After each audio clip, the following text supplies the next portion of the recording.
Students, lipids में हम एक क्लास ऑफ कंपाउंड्स को डिस्कस करते हैं जिन्हें हम कहते हैं स्टीरॉइड्स। अब स्टूडेंट्स, आपके पास पेरेंट न्यूक्लियस ऑफ स्टीरॉइड का एक डेफिनेट स्ट्रक्चर होता है जिसको स्टूडेंट्स आप अपने सामने देख सकते हैं।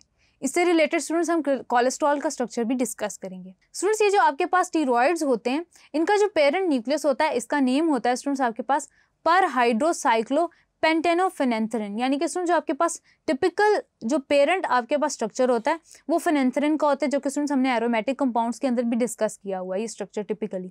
अब स्टूडेंट्स, इस जो आपके पास स्केलेटल स्ट्रक्चर होता है फिनेंथ्रिन का, इसके साथ आपके पास एक 5 कार्बन रिंग अटैच होती है। ये आपके पास स्टूडेंट्स क्या करती है, 5 कार्बन रिंग जब अटैच हो जाती है फिनेंथ्रिन के साथ, तो ये आपके पास स्टीरॉयड स्केलेटन कहलाती है। यानी कि ये स्केलेटन है आपके पास, और जितने भी स्टीरॉयड्स या जितने भी कंपाउंड इससे आगे प्रोड्यूस हो रहे हैं वो इसी बेसिक आपके पास स्टीरॉयड स्केलेटन पे कंपोज्ड होंगे। अब स्टूडेंट्स, आपके पास क्या होता है, 3 6 मेंबर्ड रिंग्स होती हैं, 1 5 मेंबर्ड रिंग होती है, जैसे कि आप देख सकते हैं, जो कि एक दूसरे से फ्यूज्ड होती हैं। स्टूडेंट्स, आपके पास ये 17 कार्बन स्ट्रक्चर बनाती है, यानी कि 16 कार्बन एटम से कनेक्टेड ये स्ट्रक्चर है। उसके अलावा स्टूडेंट्स, आप एक और बात याद रखेंगे कि ये आपके ऑब्जेक्टिव के पॉइंट ऑफ व्यू से ये जो टॉपिक्स हैं ये बहुत ज़्यादा इंपॉर्टेंट है, क्योंकि इसमें स्टूडेंट्स आपके पास ऑब्जेक्टिव के लिए MCQs पूछे जाते हैं। दैट इज़ वाई स्टूडेंट्स आपको पता होना चाहिए कि आपको स्टीरॉयड के स्ट्रक्चर में कितने रिंग्स होते हैं, 5 नंबर रिंग्स कितने हैं, उसके अलावा कितने कार्बन एटम से ये कॉन्स्टिट्यूटेड होते हैं। तो स्टूडेंट्स, ये बेसिक सा स्ट्रक्चर था। उसके अलावा स्टूडेंट्स, आप याद रखेंगे कि आपके हार्मोन्स का पार्ट होते हैं स्टीरॉयड्स। आप फार्मास्यूटिकल इंडस्ट्री के अंदर बहुत ज़्यादा इस्तेमाल कर रहे होते हैं, स्किन प्रोडक्ट्स के अंदर भी स्टीरॉयड्स आप यूज़ कर रहे होते हैं। स्टूडेंट्स, सबसे ज़्यादा ये आपके हार्मोन्स का और किडनीज का पार्ट होते हैं। अब स्टूडेंट्स, आपके पास जब हम डिस्कस करते हैं स्टीरॉयड को, तो स्टूडेंट्स आपके पास आ जाता है कोलेस्ट्रॉल का स्ट्रक्चर। कोलेस्ट्रॉल का जो स्टूडेंट्स आपके पास टिपिकल स्ट्रक्चर है वो आप यहाँ भी देख सकते हैं, जबकि स्टूडेंट्स आप एक स्ट्रक्चर यहाँ भी देख सकते हैं जिसमें स्टूडेंट्स आपके पास लाइन स्ट्रक्चर यूज़ किया हुआ है।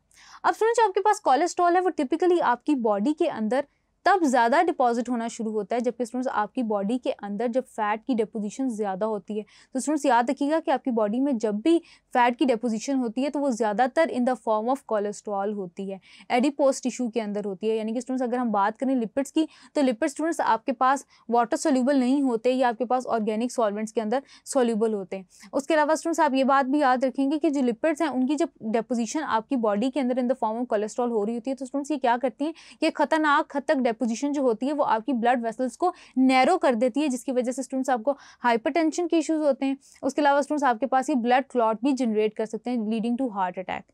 देन स्टूडेंट्स आपके पास आता है एर्गोस्टीरोल। अब स्टूडेंट्स, जो एर्गोस्टीरोल है उसका स्ट्रक्चर हमारे लिए डिस्कस करना इंपॉर्टेंट नहीं है, लेकिन स्टूडेंट्स हम इससे रिलेटेड जो MCQ है, ऑब्जेक्टिव है, उसको कवर करेंगे कि आपके पास जो एर्गोस्टीरोल है, एर्गो से स्टूडेंट्स पता चल रहा है कि आपके पास स्टीरोल है of that of typically fungi और यीस्ट की आपके पास ये स्टीरोल है।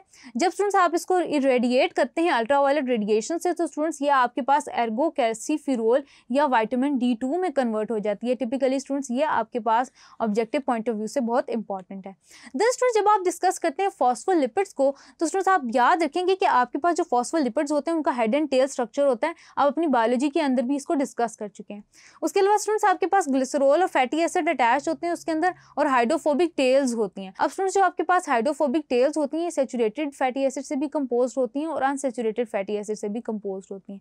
जबकि स्टूडेंट्स आप हेड देख सकते हैं कि वो आपके पास ग्लिसरॉल और फॉस्फेट ग्रुप से जो है वो मिलके बना होता है। ग्लिसरॉल स्टूडेंट्स आपके पास जो है वाटर फेवरेबल या आपके पास हाइड्रोफिलिक होता है in nature, that is why students आपके पास वाटर सोल्यूबल होता है, दैट इज वाई स्टूडेंट्स इसको हाइड्रोफिलिक हेड कहा जाता है। जबकि स्टूडेंट्स आपका रिमेनिंग जो फैटी एसिड वाला पोर्शन होता है वो सैचुरेटेड और अनसैचुरेटेड वो हाइड्रोफोबिक होता है, क्योंकि स्टूडेंट्स ये long chain of fatty acids के फॉर्म में एग्जिस्ट कर रहा होता है। दैट इज वाई स्टूडेंट्स आपके पास फॉस्फोलिपिड्स के अंदर 2 पोर्शन एग्जिस्ट करते हैं। उसके अलावा स्टूडेंट्स, जब हम बात करेंगे फंक्शन की, तो आप एक बात अच्छी तरह याद रखेंगे कि फॉस्फोलिपिड्स आपकी सेल मेम्ब्रेन का बहुत मेजर पोर्शन है। उसके अलावा स्टूडेंट्स आपकी बॉडी को ये कॉन्स्टिट्यूट कर रहा होता है, यानी कि जो नर्व इंपल्सेस जनरेट हो रही होती हैं उसमें भी इसका बहुत बड़ा रोल होता है। देन स्टूडेंट्स आगे देखते हैं कि आपके पास बायोकेमिकल रोल्स क्या हैं लिपिड्स के। तो स्टूडेंट्स आप याद रखेंगे कि ये आपके पास एनर्जी को स्टोर कर रहे होते हैं आपकी बॉडी के अंदर in the form of fats. उसके अलावा स्टूडेंट्स, जब आपकी बॉडी डेफिशिएंट होती है ऑफ दैट ऑफ एनर्जी, तो आपके पास उसी फैट का ब्रेकडाउन स्टार्ट हो जाता है as a source of energy. उसके अलावा स्टूडेंट्स, ये आपके पास मेम्ब्रेन के कंपोनेंट्स होते हैं, ये मैसेंजर के तौर पर एक्ट करते हैं for various body functions. Then students हम आगे देखते हैं कि आपके पास एसेंशियल और नॉन एसेंशियल लिपिड्स क्या होते हैं। स्टूडेंट्स आपके पास एसेंशियल लिपिड्स वो होते हैं जो कि आपकी बॉडी प्रोड्यूस नहीं कर सकती, यानी कि आपको आउटसाइड असिस्टेंस के थ्रू ये लिपिड्स जो हैं वो मिल रहे होते हैं थ्रू योर डाइट, जिसमें स्टूडेंट्स आपके पास आ जाता है omega 3 and omega 6। Then students जब आप बात करते हैं नॉन एसेंशियल लिपिड्स की, तो स्टूडेंट्स आपकी बॉडी इन्हें खुद प्रोड्यूस करती है। तो जितने भी स्टूडेंट्स आपके पास मोनो अनसैचुरेटेड और सैचुरेटेड फैट्स होते हैं वो मिलके नॉन एसेंशियल लिपिड्स बना रहे होते हैं, यानी कि वो आपकी बॉडी के लिए ज़रूरी नहीं है क्योंकि आपकी बॉडी खुद इन्हें सिंथेसाइज कर रही है।